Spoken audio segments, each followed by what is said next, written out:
Frankly speaking, I am the best stalker in the entire world. I like to think of myself as somewhat of a stalking trendsetter. I mostly started out with old school techniques, you know, you've got your hiding in trees, hiding behind bushes, slow drive-bys in cars, the old creepy notes where you cut out letters from magazines and leave them places, creepy gifts left in random places. I mean, not too many stalkers have that kind of style these days. I'm also a man of the new ages too. I mean, Facebook, Twitter, I mean, you have no idea how much easier that makes people to stalk. I mean, they're literally posting all the time, hey, I just checked in here, that's great. There's a good tree outside of that place that I know. One of my more elaborate costumes also, I actually dressed up as a transformer to get this one. You would not even know I was there. This is the one dude I'm currently stalking. I mean, it's a pretty cool guy, you can tell just by the bike and campground sign. I'm flattered, you know, I feel like I've always felt like I have a lot to offer people, especially in regards to coolness. So, you know, it's good to see people like what I'm doing.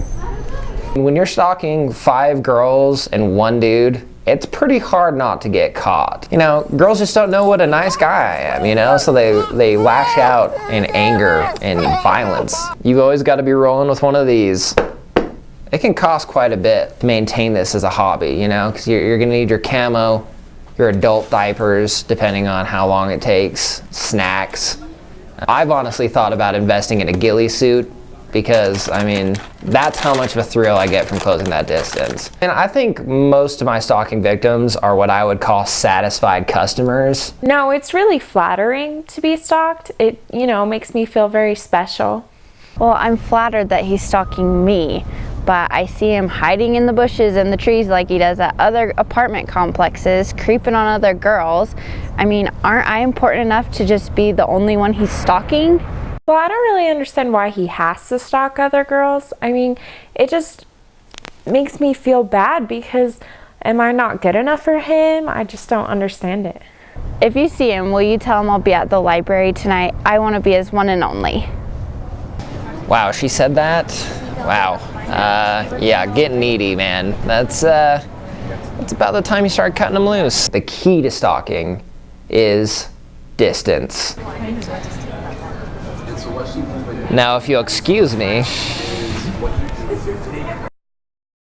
the guy is just like, I think he's awesome. You know, he's into cool stuff. I kind of want to be him. So, I mean, the best way to learn to be him is to stalk him. It's flattering to be stalked, you know, to know that you're attractive enough that somebody's willing to sit out in a tree or bushes, perhaps in a diaper, you don't know how long you're going to be out there, snacks at the ready, to, you know, just maybe get a peep or two, you know? So, like, I think it's flattering to most. I mean, a lot of people act like they're angry when they catch me, but, you know, deep down inside that they're into it. Stacy, I think, really benefited from the stalking. Her self-esteem was really low before I came into the picture, you know? So I really think that I gave her the confidence to get out there and, you know, meet Brad. Brad's an all right guy. I mean, he's no stalker, but he's all right. Kicks, maces, tasers, you name it. It's probably inflicted harm on me at one point or another, but the difference between me and an amateur is, I mean, I don't get physically harmed for months, sometimes years. I mean, I just can't get tied down now. I mean, that's not my game. Gotta run free.